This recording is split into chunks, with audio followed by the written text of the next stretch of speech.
먼저 이제 시장의 실패에 대해서 한번 보죠.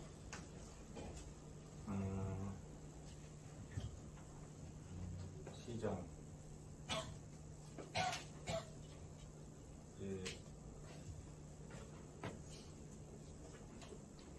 여기가 기업이고,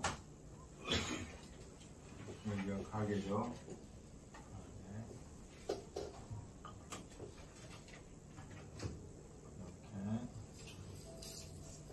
이게 생산물 시장이잖아요. 생산물 시장이고 생산 요소 시장이고. 그러면 이 가게는 이거는 소비자잖아요.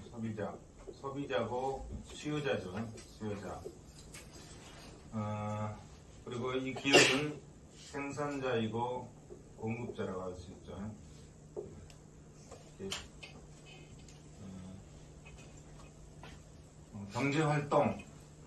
경제활동인 한마디로 얘기하면 생산과 소비활동이잖아요.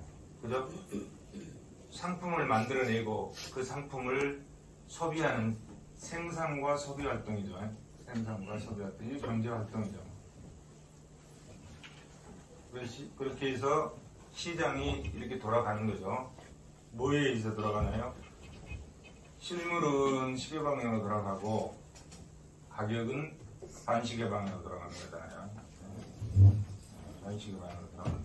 이게 이제 시장 경제 활동이죠. 이런 그림들 제대로 그려야 돼요.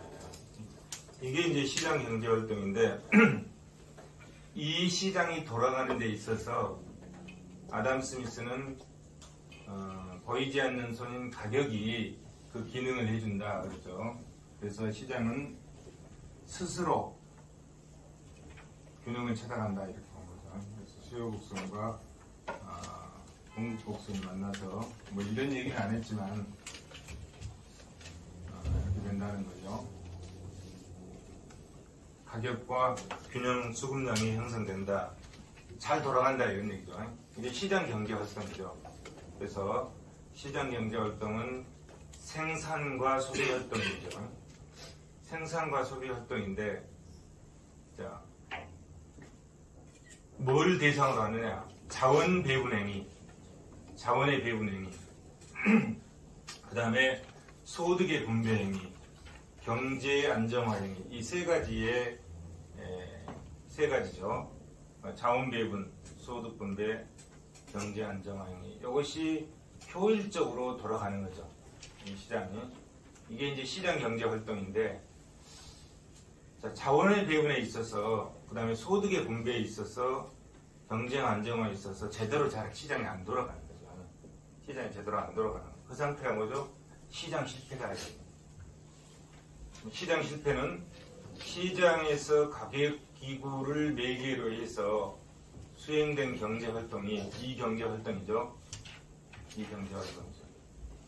다시 얘기하면 상품은 시계방으로 돌아가고 그 대가는 반시계방으로 돌아가는 시장에서 이게 가격 기구죠. 이 가격 기구를 매개로 해서 수행된 경제 활동이 바람직한 결과를 실현하지 못한 경우, 이거 시장 실패다. 그러면 바람직한 결과를 실현하지 못하는 것은 뭐죠? 자원이 비효율적으로 배분된다. 그죠? 저 자원이. 여기서 이 수요 곡선과 공급 곡선이 만나서 여기에서 균형을 이루는 거잖아요. 균형을 이뤘다. 이게 이제 일반 경쟁 균형이라고 그러죠. 일반 경쟁 균형을 이루면 어떻게 되죠? 효율성이 달성되는 거죠. 효율적인 자원 배분이 되는 거죠. 자원 배분이 된다. 자, 일반 경쟁 균형일 때는 효율적 자원 배분이 되는 거잖아요. 이 자원 배분 행위에서. 근데 그것이 바람직한 결과를 낳지 못했다. 그럼 뭐죠? 효율적이지 않다 이런 얘기죠. 효율적이지 않다 이런 얘기죠. 그 다음에 소득 분배 행위도 바람직한 결과를 실현하지 못했다. 여기서 소득 분배는 자, 가게가 토지를 제공해주고 뭘 받죠? 토지에 대한 지대, 임료, 그다음에 노동을 제공해주고 노동에 대해 임금을 받고 자본을 제공해주고 자본에 대해서 이자와 배당을 받는 거잖아요. 그러면 이 시장에다 맡겨놓으면 이거를 생산 요소 시장에 소비자가 제공해주고 그 대가를 받는 이것이 뭐죠? 이 대가를 받는 이것들이 이게 소득이다. 소득. 소득은 여기서 창출되는 거죠. 가계의 소득은 여기서 창출되는 거죠. 기업의 소득은 여기서 창출되는 거죠.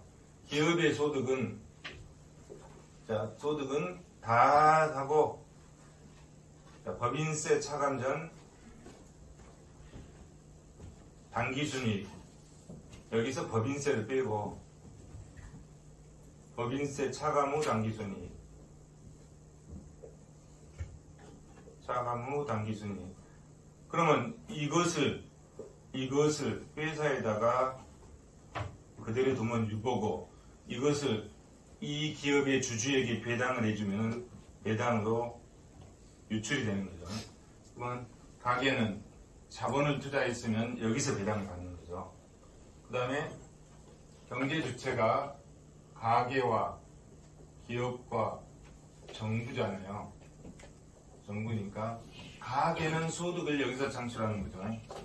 생산 요소를 제공해준 대가로 소득을 창출하고 기업은 여기서 여기서 낳는 거죠. 그 다음에 정부는 뭐죠? 여기서 법인세 가져가는 거죠. 정부는 법인세 가져간다. 뭐 이 과정에 임금과 뭐 가져가는 것 빼고. 근데 이런 소득 분배 행위가 시장에다 맡겨놓으니까 효율적으로는 됐어. 근데 공평성이 심각하게 유배될 수 있잖아요. 빈익빈 부익부 현상이 생기고, 잘 사는 사람은 배 터지게 먹고 못 사는 사람은 굶고 이런 현상도 생긴다. 그럼 그거를 시정을 해줘야 되잖아요. 그게 또 시장 실패가 되는 거지. 그 다음에 이제 경제가 이게 제대로 돌아가야 되는데 안 돌아간다. 잘 안 돌아가. 1997년도 우리나라도 겪었잖아요. IMF를 겪었죠. 달러가 부족하니까 우리나라 경제가 완전히 안 돌아갑니다.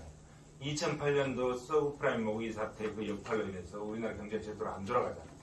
그 다음에 지난 2년간 코로나 사태로 인해서 경제가 제대로 안 돌아가잖아요. 이런 현상도 생깁니다. 그럼 그랬을 때 시장에서 이 시장 실패가 일어난다 이런 얘기죠. 그래서 시장 실패가 일어나는 것은 자원 배분 행위가 비효율적으로 되는 거고 소득 분배 행위에 있어서 소득의 빈부격차가 너무 심해되고 경제가 제대로 안 돌아가는 이런 시장 실패가 생긴다.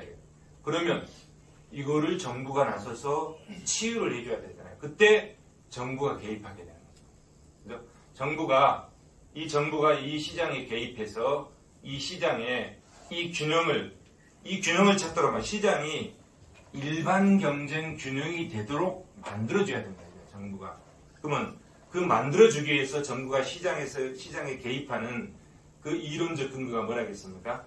후생경작의 제2조입니다. 후생경작의 제2조. 아까 이 고전학파에서 시장이 균형을 찾았잖아요. 이게 일반 경쟁 균형이 됐죠. 일반 경쟁 균형이 외부성이 없고 외부성이 없다면 이렇다는 거죠. 외부성이 없다면 이런 일반 경쟁 균형. 그러면 이 일반 경쟁 균형의 상태에서는 뭐가 됩니까? 자원 배분이 효율적이단 말이에요. 효율적. 자원 배분이 효율적이요. 근데 자원 배분이 효율적이지 않는 시장의 실패가 생겼다. 그러면 정부가 이 시장에 개입해서 이 비효율적인 자원 배분을 이 비효율적인 상태를 어떻게 만들어준다? 효율적인 상태로 만들어줄 필요가 있다. 정부가. 그러면 정부가 시장에 개입해서 이 비효율적인 시장을 자원 배분을 효율적으로 만들어주면 이것만 만들어주면 어떻게 되죠? 거꾸로 이 시장은 일반 경쟁 균형을 달성한다. 그죠? 이해되시죠? 후생경제학의 제1법칙은 일반 경쟁 균형이면 자원 배분은 효율적이다. 이게 후생경제학의 제1법칙이에요. 그것이 이 미시경제학이다. 근데 시장 실패가 일어나면 이 효율성이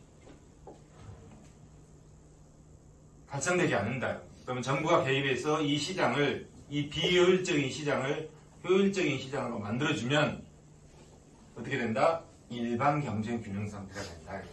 그죠? 이것이 후생경제학의 제2법칙이고 이 논리에 의해서 정부가 시장에 개입해서 시장을 치유하게 되는 거죠. 이해되시죠? 이렇게 전반적인 거는 이렇게 하고, 그러면 이 시장 실패가 이런 부분 자원 배분 행위, 소득 분배 행위, 경제 안정화 행위에서 발생하는데 여기서 발생하는 시장 실패를 다른 형태로 분리해서 한번 구체적으로 살펴보도록 하겠습니다. 자, 시장 실패가 어떤 형태가 있는지 한번 보면 미시적 시장과 거시적 시장으로 우리가 나눌 수 있잖아요. 자, 여기는 미시적 시장이야. 이 부분은. 그 다음에 이 밑에 두 개는 거시적 시장이죠. 그래서 미시적 시장 실패와 거시적 시장 실패로 우리가 구분해서 한번 살펴보도록 하겠습니다. 자, 이런 행위들이 다 이런 현상으로 인해서 시장 실패들이 다 일어난다 이런 얘기죠. 먼저 시장에서 효율적인 자원 배분이 이루어지지 못한 경우, 어떤 경우는 시장 구조의 틀로 인해서 자원 배분이 비효율적으로 발생하는 경우고, 그 시장에서 거래되는 상품, 물건의 특성 때문에, 이 두 가지 요인이죠. 시장 구조, 시장 구조의 틀. 시장 구조의 틀이라는 게 뭐죠? 이걸 얘기하는 거죠. 시장 구조의 틀은 요거. 이 구조. 이건 뭐죠? 완전 경쟁 시장이잖아요. 그죠? 지금 이게 제대로 돌아간다는 거는 우리가 미시경제에서 공부했던 완전 경쟁 시장을 얘기하는 거예요. 완전 경쟁 시장은. 이거는 완전 경쟁 시장이잖아. 이 시장 구조의 틀은 완전 경쟁 시장이야. 완전 경쟁 시장. 완전 경쟁 시장인데 이 완전 경쟁 시장이란 뭐예요? 응? 다수의 무수히 많은 수요자와 공급자가 뭐 몇 가지 요건이 있잖아요. 완전 경쟁 시장의 조건 몇 가지 있잖아요. 뭐 정보가 완전하고 뭐 어쩌고 저쩌고, 위험과 불확실성도 없고 몇 가지 있잖아요. 이런 것들이 없는 상태에서 완전 경쟁 시장이고, 그것이 그 시장 구조의 틀 속에서 자원 배분이 효율적으로 이루어진다는 거잖아요. 그죠? 그런데 그 완전 경쟁 시장이라고 하는 그 조건들이 어떻게 되는 거죠? 조건들이 풀리는 거지. 이렇게. 자, 우리가 경제학을 할 때는 항상 그러잖아요.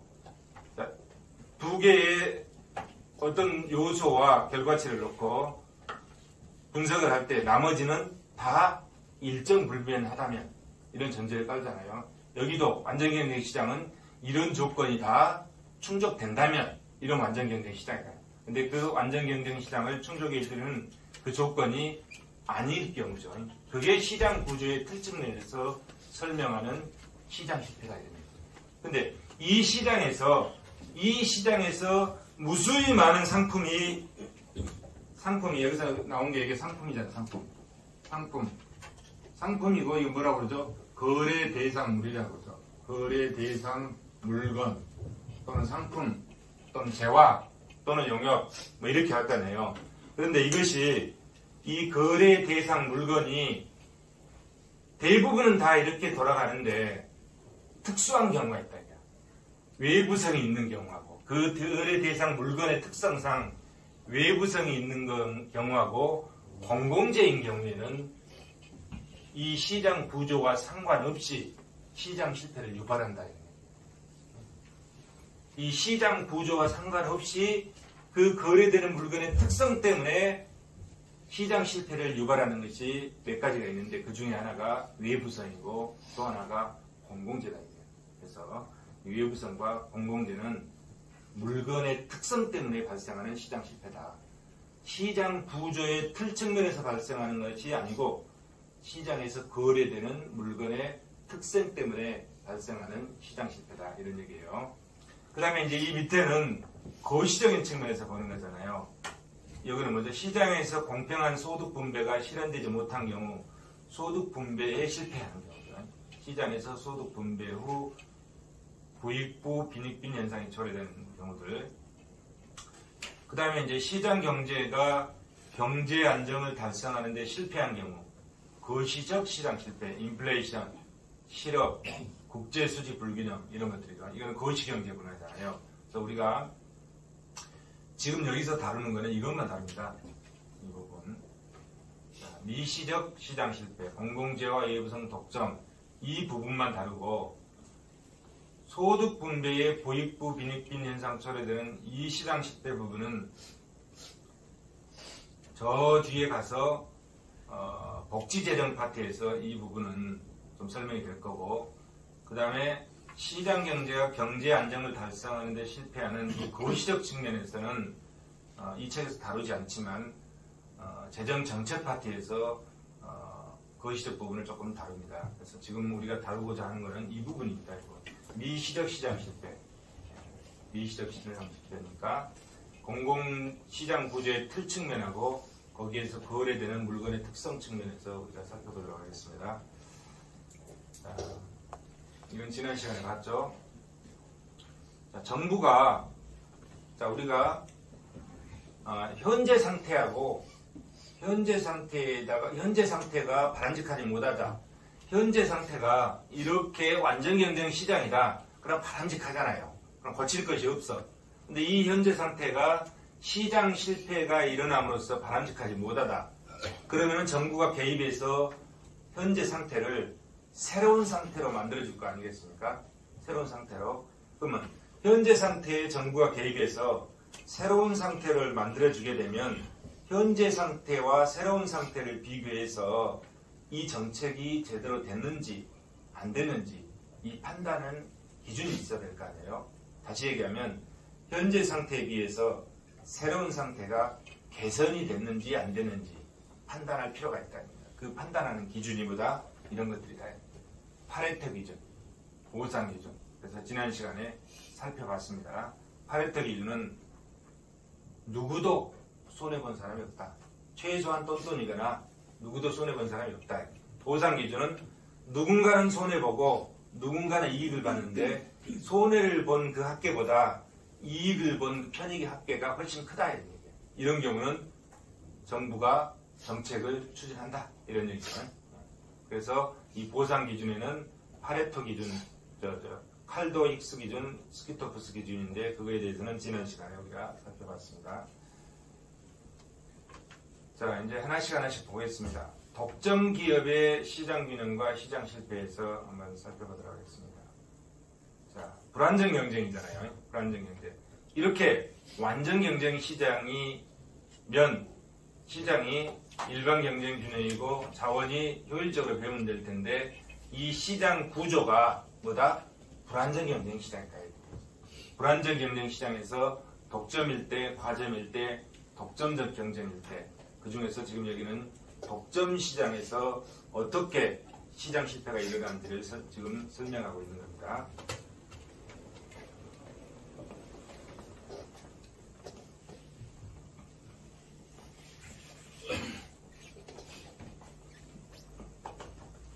자, 이게 이제 독점 기업의 이윤 극대화죠. 이윤 극대화를 보여주고 있습니다.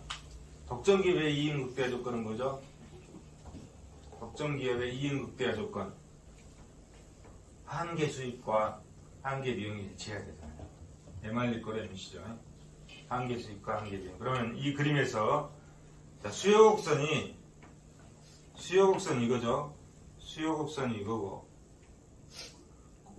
수요 곡선이 이거면 한계 수익 곡선은 어떻게 되죠? 원점과 수요 곡선의 2분의 1 지점을 통과하는 게 한계 수익 곡선이죠. 2분하니까 이렇게 되죠. 이게 한계 수익 곡선이죠.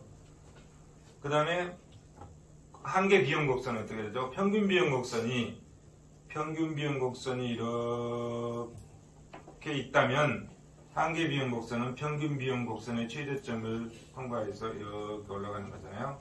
그죠?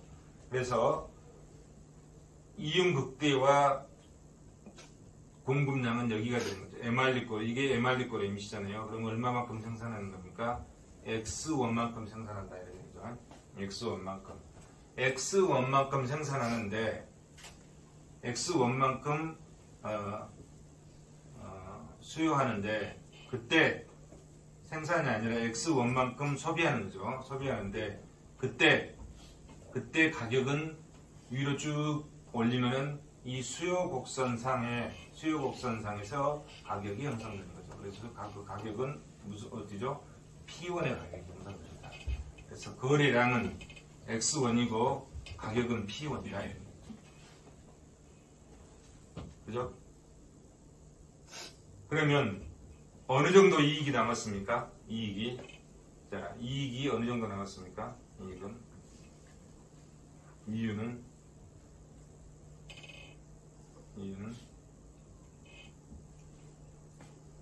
자, 평균 비용 곡선이 이렇게 하죠. 평균 비용 곡선이 이 점이잖아요. 이 점이죠. 이렇게 가니까 가격이 이렇게 돼서 이윤은 이렇게 나왔다고 해야 되나요? 이렇게. 이게 독점 이윤이죠. 이 부분이. 독점 기업이 가져가는 이윤이죠. 이 부분이. 독점 기업이 가져가는 이윤이고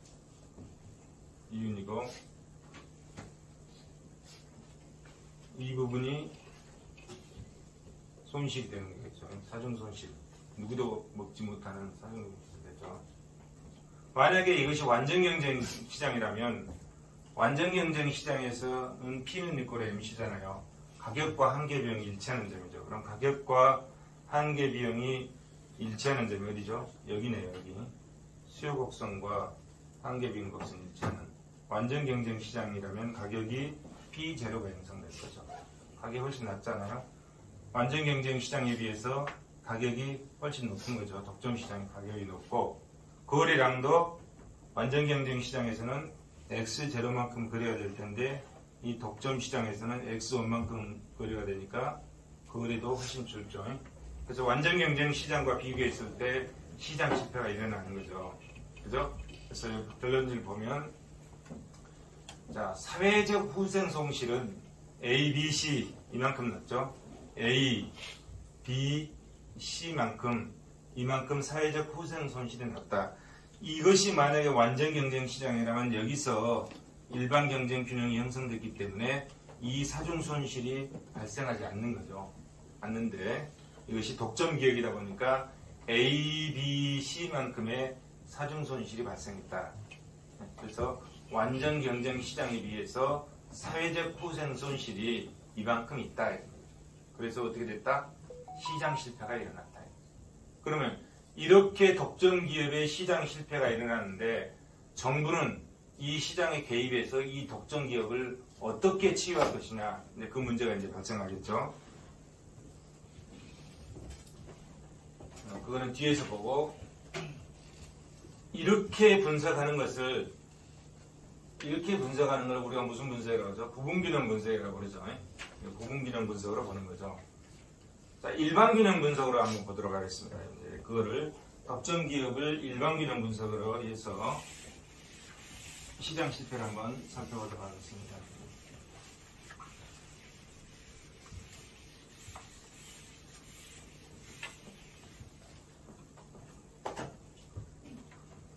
자, 일반균형 분석을 하니까 X축에는 수평축에는 X, 그 다음에 수직축에는 Y, 수평축에는 쌀을 넣고 수직축에는 옷을 넣고 이 두 개는 뭐죠?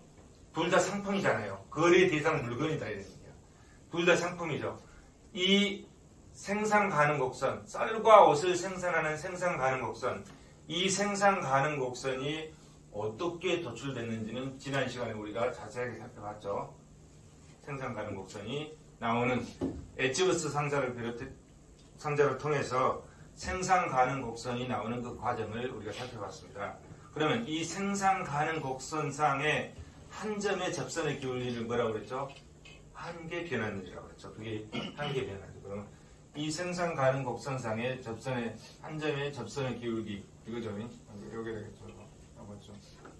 자, 두 개가 일치하잖아요. 생산 가능 곡선상의 한 점의 접선의 기울기가 MRT XY가 되죠. 이 생산 가능 곡선에 접하는 사회 무차별 곡선, 이 사회 무차별 곡선도 같이 접해 있잖아요. 사회 무차별 곡선과 생산 가능 곡선이 일치하는 이 점에서 균형이 이루어지는데, 이 사회 무차별 곡선의 한 점의 접선의 기울기는 뭐죠? 한계 대체율이죠. MRS XY가 되는 거죠. 그래서 이 점에서는 두 개 같잖아요. 두 개 같은 거죠, 이렇게. 이 두 개 같은 거죠. 그래서 이 점에서는 두 개가 같다, 이렇게 되죠. 이렇게 균형이 이루어져 있는 거죠. 그래서 뭐죠? 차원 배분의 효율성이 달성돼 있다.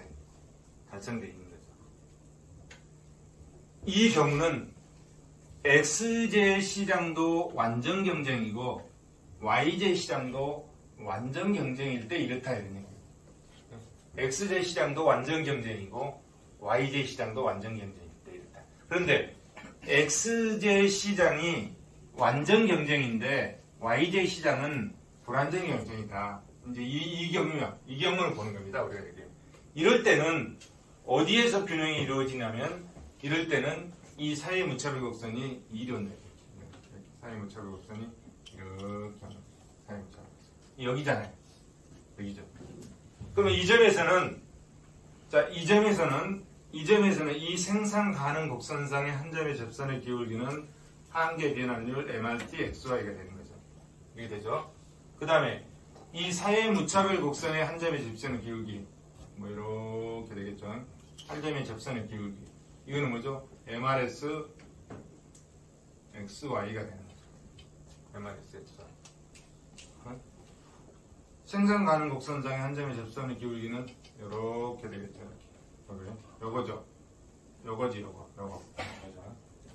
사회 무차별 곡선의 한 점의 접선의 기울기는 이거죠. 이거죠. 그러면 어떻게 되죠? 한계 변환율과 한계 대체율, 기울기 값이 한계 변환율이 작고 한계 대체율이 훨씬 크잖아요. 그죠? 이렇게. 이런 현상이 생겼다. 이건 뭐요? 두 개가 같지 않는 현상이 생겼다는 거잖아요. 그죠? 그렇기 때문에 어떻게 됐다? 자원 배분이 비효율적으로 이루어졌다. 자원 배분이 비효율적으로. 그럼 어떻게 비효율적으로 이루어졌나? 원래는 두 개 다 완전 경쟁이 시작할 때는 자원 배분이 어떻게 이루어져야 돼? 이렇게 이루어진다. 쌀을 이만큼 소비하고 옷을 이만큼 소비해야 되잖아요. 그죠? 둘 다 완전 경쟁이 시작이면.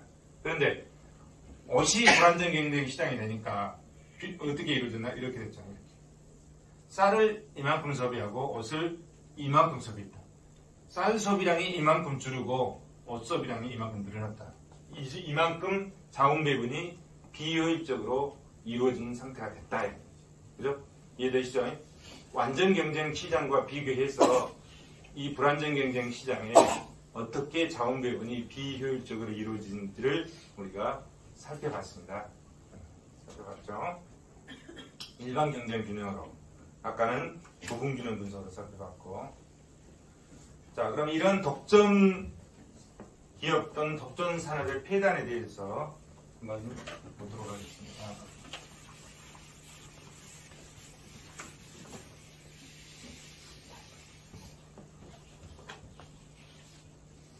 자, 이 독점 기업의 폐단에 보면은 첫째, 독점 이윤의 던제는 소득 분배상 불공평을 발생한다.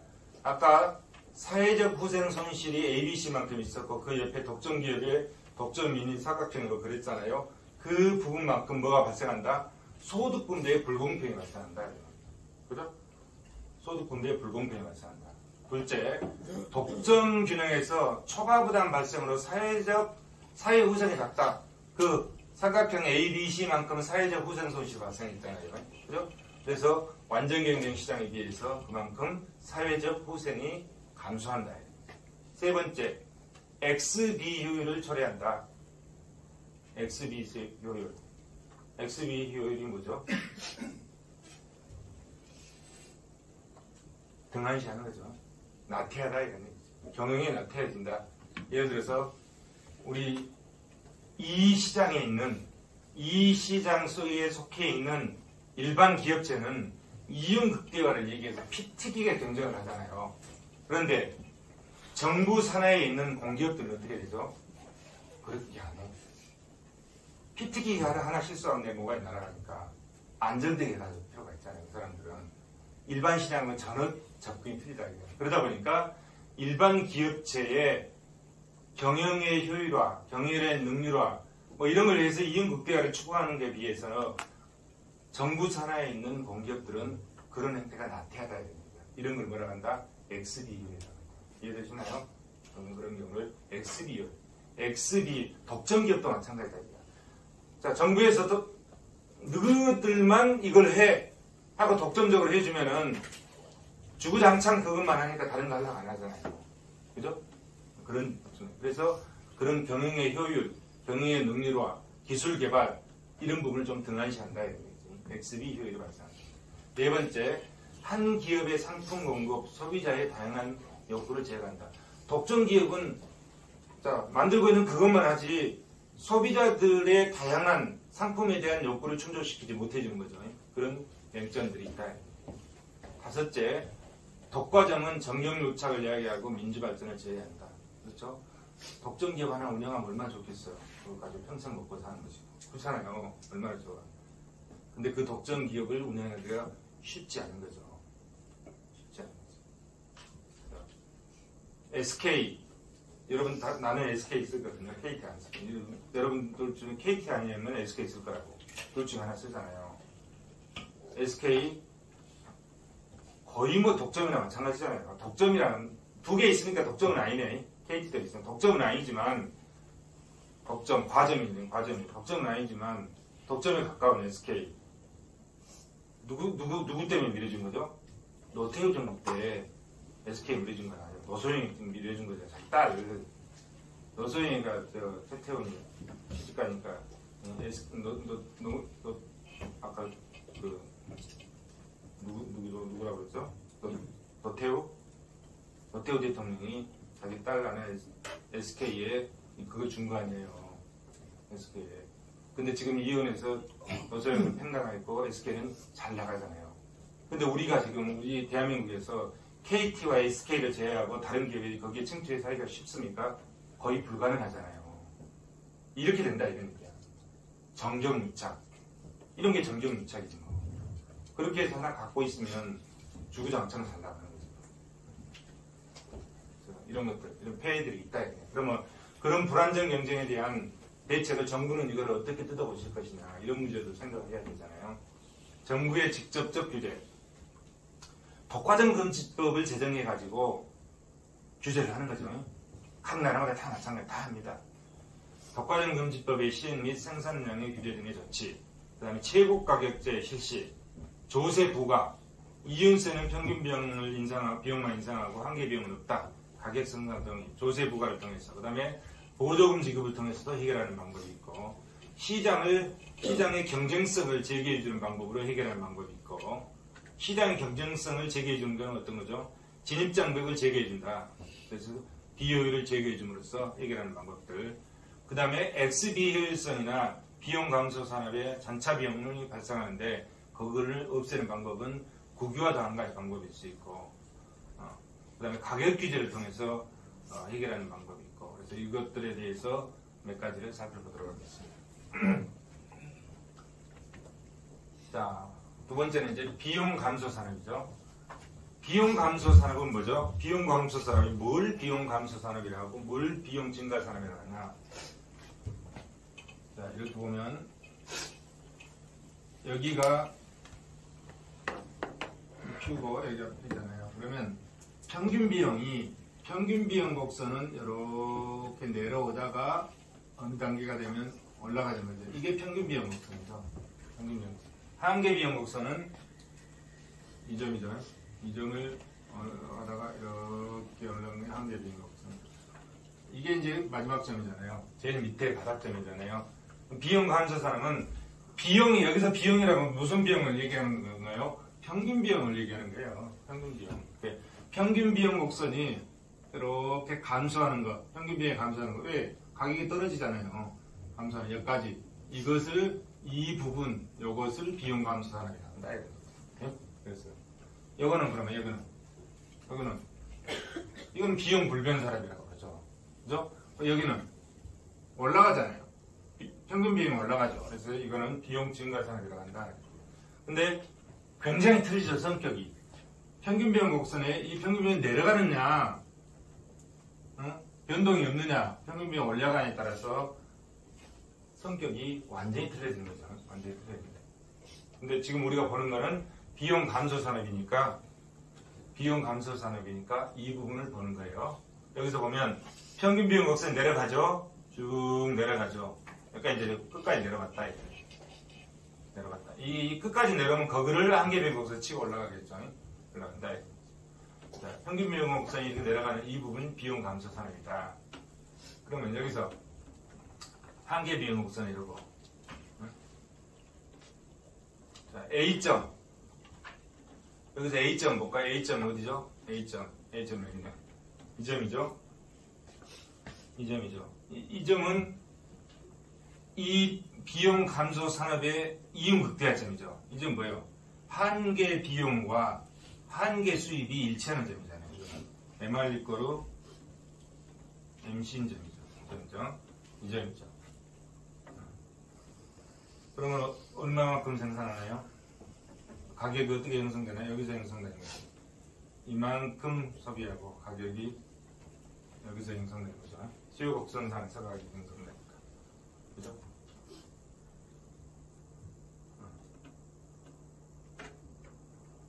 이윤 극대화점. 독점 기업이죠, 독점 기업이죠. 독점 기업이죠, 이거는. 독점 기업이죠. 독점 기업이지. 그런데, 이번 두 번째. 사회적 최적 배분점, B점. 이 B점은 뭐냐면, 자, 이 B점은 한계 비용하고 수요 곡선이 일치했잖아요. 그럼 이건 뭐야? P는 이꼴 MC이죠. 이건 뭐죠? P는 이렇게 MC 조건이 뭐예요? 이건 완전 경쟁이잖아요. 완전 경쟁이야. 완전 경쟁. MR 이꼴 MC? 이건 독점이잖아요. 독점. 완전 경쟁, 가격과 한계 비용 같다. 가격은 수요 곡선상에서 형성되잖아요. 맞죠? 수요 곡선상에서. 그것이 한계 비용하고 일치하니까. 그러면 완전 경쟁이니까, 완전 경쟁은 뭐예요? 일반 경쟁 균형이잖아요. 일반 경쟁 균형이 달성된 점이죠. 이렇게. 이 점이잖아요. 이 점이잖아요. 그래서 어떻게 된다? 자원 배분이 효율적이다. 자원 배분이 효율적이다. 이 점이죠. 그래서 무슨 점이게? 사회적 최적 배분점이 되는 거죠. 왜? 효율성이 달성되어 있으니까. 이 점에서는.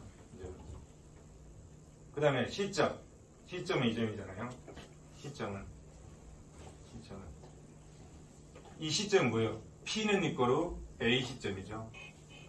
가격과 평균 비용이 일치하는 점이죠. 이렇게 매출액과 수입과 지출이 일치하는 거죠. 수입과 지출이. 이 얘기는 뭔 얘기냐면, 수입은 이꼬르 수입 마이너스 비용은 0이다. 이래요. 손익분기점을 얘기하는 거예요. 손익분기점.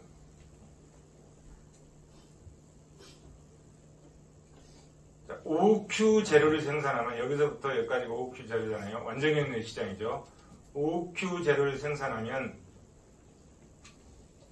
여기서부터 여기까지 요만큼 OQ 재료를 생산하면 어떻게 되죠? 여기를 생산하게 되면 평균 비용이 지금 여기인데, 평균 비용이 여기잖아요. 기업의 평균 비용이 여기인데 한계 비용이 여기까지 내지, 한계 비용이 여기까지. 그럼 이 차이, 이만큼 손실이 발생하잖아요.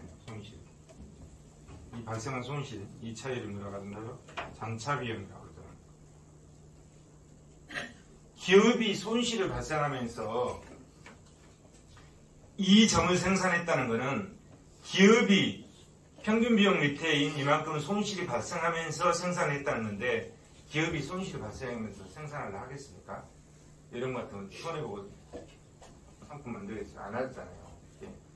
그런데 우리나라 정부 입장에서 보면, 우리 사회에서 보면 이게 최적점이야. 상품을 여기까지 만들어야 사회적 최적점이야.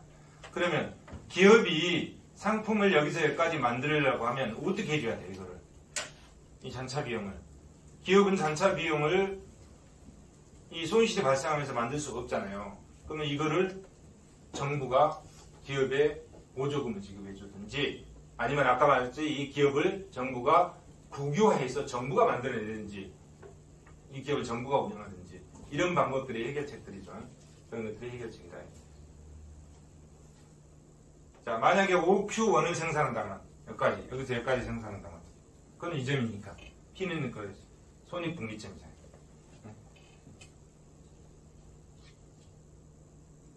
순편익 감소가 그래서 순편익 감소가 DAB, B, D, A, D, A, B 이렇게 되죠.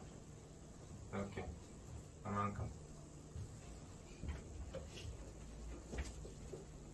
이 비용 감소 산업에서 이 기업은 MR1 MC인 요만큼밖에 생산 안 해. 이만큼 Q2죠. 요만큼밖에 생산 안 해. 그러면서 이 독점 기업은 이쪽 부분에 어느 만큼 독점 이윤을 발생할 거고 사회적 후생 손실이 이만큼 발생하는 거죠. 순편익 감소. 완전 경쟁 시장에 비해서 사회적 후생 손실이 이만큼 발생한다. 자원 전략이 그럼 이만큼이 왜 발생하는지 볼까요? 자, 수요 곡선상의 밑에가 매출액이잖아요. 이게 매출액이에요, 매출액. 이만큼이 매출액이요. 자, 매출에 대해서 원가, 비용을 빼면 이익이잖아요. 매출총 이익이죠. 그러면 매출액은 얼마예요? 매출액은 이만큼이에요. 수요곡선 밑에 여기서 여기까지. 이것이 매출액이에요, 매출액. 수요곡선. 비용은, 이 원가는 이 한계비용 밑에 있는 여기. 한계비용 밑에 있는 여기. 여기서는 이 밑에 있는 여기. 원가라고 표현하기 좀 그러네. 이게 비용이야. 그래서 이거에서 이걸 뺀 나머지가 이거다. 이게 사회적 후생 손실이죠. 이게 지금 여기서 이게 후생 측면에서 봤을 때 이랬다. 후생 측면에서 봤을 때 여기서 이 수입에서 이 비용을 뺀 나머지 이만큼 사회적 후생 손실이 발생합니다. 그게 써놓은 게 이겁니다. 순편익 감소하는 게 이거다. 자, 비용 감소 산업 봤고요. 비용 감소 산업의 특징을 한번 보도록 하겠습니다.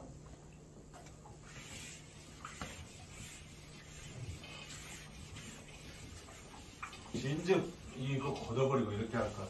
또 222호는 이거 걷어버리고 하니까 좋다고. 원래 이거 없으니까. 이거 쓸 필요도 없고요. 자, 비용 감소 산업의 특징. 자본재의 비분할성. 초기에 막대한 자본이 필요하다. 이러니까. 그래서 대기업이나 정부밖에 할 수 없는 거죠. 둘째, 규모의 경제로 자금력 취합 시 진입장벽에 직면한다. 세 번째, 평균 비용 곡선이 한계 비용 곡선의 상방에 위치한다. 그죠? 평균 비용 곡선이 한계 비용 곡선의 위에 위치한다. 이런 얘기죠. 넷째, 고정 비용은 크지만 경상 비용은 작다. 초기 투자 비용은 많이 들어간다. 이게 고정 비용이 크니까. 근데 그걸 운영하는 경상 비용은 적다.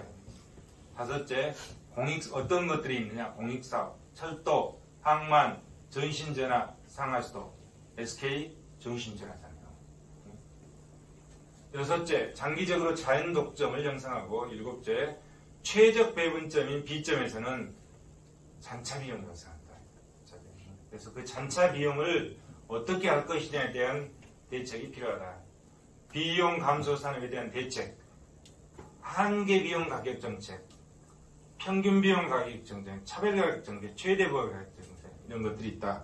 그러면 먼저 한계 비용 가격 정책. 앞에서 본 그림을 일부를 띄워놓은 겁니다. 띄워놓은 거죠. 가격을 어디서 설정한다? 한계 비용에서 설정한다 이러니까 여기서 설정한다. 피눈니끌 MC. 피눈니끌 MC는 뭐예요? 완전경제 시장이잖아요. 완전경제 시장. 여기서 설정했을 때. 그러면 B점에 대응하는 P식 가격이 형성된다. 여기죠? B점에 대응하는 P식 가격이 형성된다.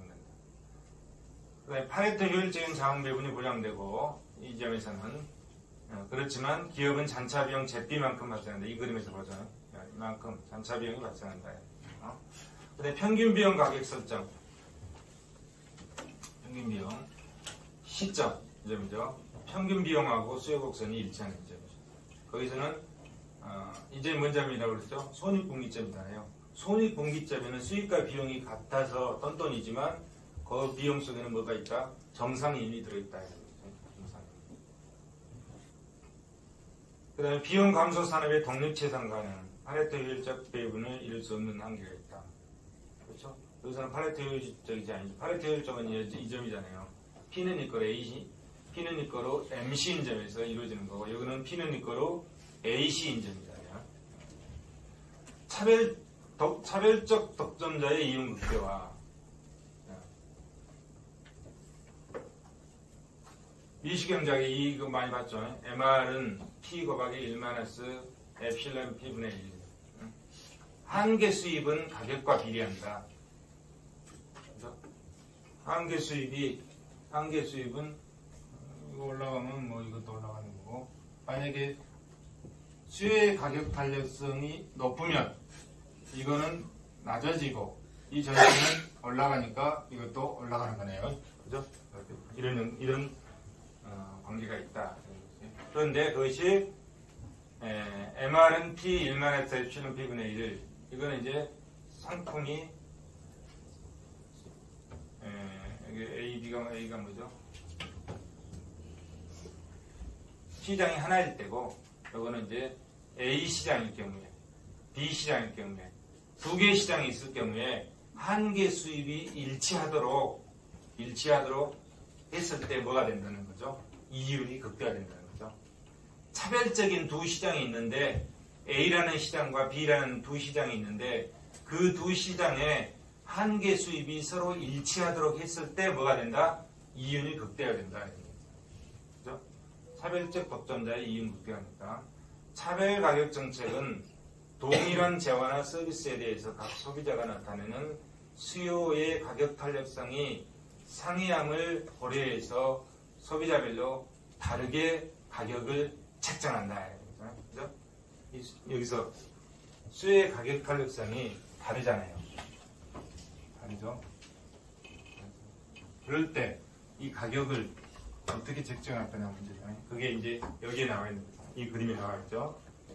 이 그림에 보면 저 시장 A라는 시장은 이거고 B라는 시장은 이거잖아요. A라는 시장이 뭐예요? A라는 시장의 수요 곡선이 굉장히 가파르잖아요. 한계 수익 곡선도 가파르죠. 수요 곡선이 가파르니까. 수요 곡선이 가파르다는 건 뭐예요? 수요의 가격 탄력성이 비탄력적이라는 거예요. 수요 곡선이 완만하다는 것은 수요의 가격 탄력성이 탄력적이라는 거죠. 우리가 봤을 때, 이게 수요 곡선이 이걸 이거다. 완전 비탄력적이잖아요. 수요의 가격 탄력성이 0인 경우. 그죠? 요거는 수요의 가격 탄력성이 무한대인 경우. 그러면 이 수요 곡선을 점점 눕혀보세요. 점점 눕히면 뭐가 올라갑니까? 수요의 가격 탄력성이 계속 증가하는 거죠. 그래서 완전히 눕혀지면 수요의 가격 탄력성이 무한대가 되는 거잖아요. 그죠? 무한대가 되는. 그래서 여기에 보시면 수요의 가격 탄력성이 가파르다 이래요. 가파르다. 낮다 이런 얘기죠. 비탄력적 0에 가깝잖아요.